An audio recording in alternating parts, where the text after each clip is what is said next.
नमस्कार, नीताज रेसिपीमध्ये तुमचं सर्वांचं अगदी मनापासून खूप खूप स्वागत आहे। तर आज इथं मी संडे स्पेशल मस्त असा झणझणीत आणि चमचमीत पास्ता बनवणार आहे आणि तेही एकदम असा मस्त मसालेदार।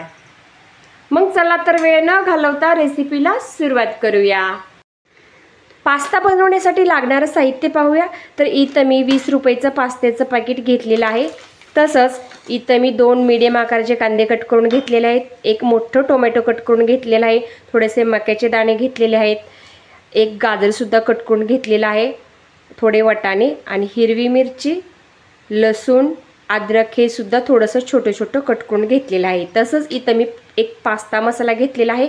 पास्ता मसाला जर तुम्हाला आवडत नसेल तर याच्याऐवजी तुम्ही मॅगी मसाला वापरला तरी सुद्धा चालेल। तसंच इथं मी एक टोमॅटो केचप घेतलेला आहे, यातला 1 चमचा ॲड करणार आहे। इथे घेतलेले शेजवान चटणी, तर हे सुद्धा 1 चमचा मी ॲड करणार आहे। तसंच इथं चिली सॉस घेतला आहे, हे तुमच्या अंदाजानुसार वापरू शकता। आणि इथं रेड चिली सॉस हे सुद्धा मी अर्धा चमचा वापरणार आहे। तर इथं मी गॅसवरती कढई ठेवलेले आहे, त्याच्यामध्ये 1 तांब्या पाणी ॲड करूया। आणि आता या पाण्यामध्ये मी अर्धी पळी तेल ॲड करते, तसंच चवीपुरतं मीठ सुद्धा ॲड करायचं आहे। गॅसची फ्लेम मोठी ठेवायची। तर आता या पाण्याला चांगली खळखळून उकळी आलेली आहे, त्याच्यामध्ये आपण हा पास्ता ॲड करू आणि फुल गॅसवरती शिजवून घेऊ। अधूनमधून थोडासा ढवळून घेऊया आणि हा पास्ता आपल्याला फक्त 80% शिजवायचा आहे।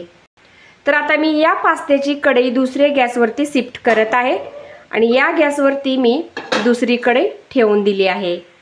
तर इकडे आपला पास्ता बॉईल होत आहे, तोपर्यंत इकडे ह्या भाज्या आपण फ्राय करून घेऊ, म्हणजे खूप कमी वेळात हा पास्ता आपला बनून तयार होईल।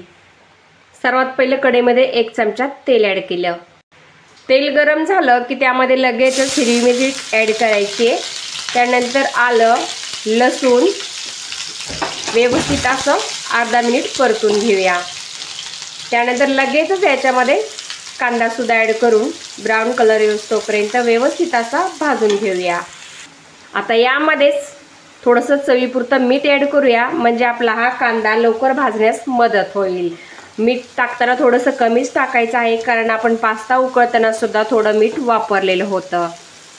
तर हा कांदा मी व्यवस्थित असा गुलाबी रंगावरती भाजून घेतला आणि आता ह्या सगळ्याच भाज्या याच्यामध्ये ॲड करूया आणि व्यवस्थित असं 2 ते 3 मिनिट परतून घेऊया। तर इथं तुम्ही तुमच्या आवडीनुसार कोणत्याही भाज्या वापरू शकता।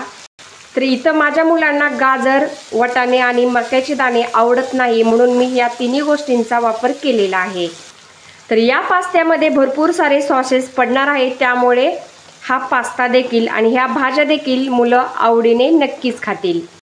तर आता ह्या भाज्या थोड्याशा परतून घेतल्या, त्यामध्येच मी थोडीशी लाल काश्मीरी मिरची पावडर ॲड करते। मिक्स करून घेऊया आणि आता ह्या भाज्या 5 मिनिटासाठी वाफवून घेऊया। 5 मिनिट झालेले आहेत। आता हे झाकण उघडून पाहूया। तर ह्या भाज्या आपल्या व्यवस्थित अशा कुक झालेल्या आहेत। तर आता याच्यामध्ये सॉसेस ॲड करूया। 1 चमचा शेजवान सॉस, अर्धा चमचा रेड चिली सॉस, अर्धा चमचा ग्रीन चिली सॉस। जर का तुमच्याकडे red chilli sauce, green chilli sauce नसेल तर त्याऐवजी मिरचीची पेस्ट करून टाकली तरी चालेल आणि थोडीशी काश्मीरी लाल मिरची जास्त वापरा। आणि आता ॲड करूया टोमॅटो केचप। तर टोमॅटो केचप किती जरी वापरले तरी चालेल, कमी वापरा या जास्त वापरा, ते तुमच्या आवडीप्रमाणे। आता हे सगळे सॉसेस व्यवस्थित असे मिक्स करून घेऊया। तर इकडे आपला पास्त्याचा मसाला सुद्धा तयार आहे, तोपर्यंत इकडे आपला पास्ता सुद्धा व्यवस्थित असा बॉईल झालेला आहे। गॅस बंद करून घेऊया। खाली एक प्लेट घेतली, त्याच्यावरती जाळी ठेवली आणि याच्यामध्ये आता हा असा पास्ता काढून घेतला। आता आपल्याला सगळ्यात शेवटी हा पास्ता मसाला ॲड करायचा आहे आणि हे सॉसेस किंवा हे मसाले टाकल्यानंतर गॅस आपल्याला जास्त वेळ चालू ठेवायचा नाही। तर इथं आता मी पास्ता व्यवस्थित असा 80% शिजवून घेतलेला आहे। तुम्ही बघू शकता हा पास्ता थोडासुद्धा एकमेकांना चिकटलेला नाही, कारण आपण त्याच्यामध्ये 1 पळी तेल ॲड केलं होतं। तर आता हा पास्ता मी या कढईमध्ये ॲड केला। तर हा पास्ता ह्या सॉसेसमध्ये किंवा मसाल्यांमध्ये व्यवस्थित असा 1 मिनिट फ्राय करून घेऊया।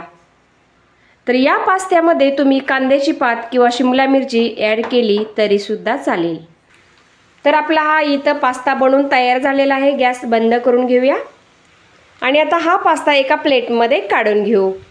खरं तर ही रेसिपी शूट करताना किंवा बनवताना पाऊस सकाळ सकाळीच खूप जोरात येत होता, त्यामुळे या रेसिपीमध्ये पावसाचा आवाजसुद्धा ॲड झाला आहे थोडाफार।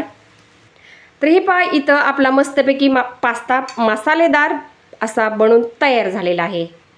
आणि वरतून थोडंसं टोमॅटो केचप ॲड करूया। आणि या पास्त्यामध्ये खाताना ना माझ्या मुलांना मेयोनीज खूप आवडतं, त्यामुळे मी मेयोनीजसुद्धा थोडंसं ॲड केलं आहे। तर इथं तुम्ही बघू शकता संडे स्पेशल मसालेदार पास्ता चटपटीत असा बनून तयार आहे। तर बाहेर तुम्ही बघू शकता पाऊससुद्धा खूप छान असा येत आहे। तर तुम्ही सुद्धा संडे स्पेशल ब्रेकफास्ट काय बनवला ते देखील मला कमेंट बॉक्समध्ये नक्कीच सांगा।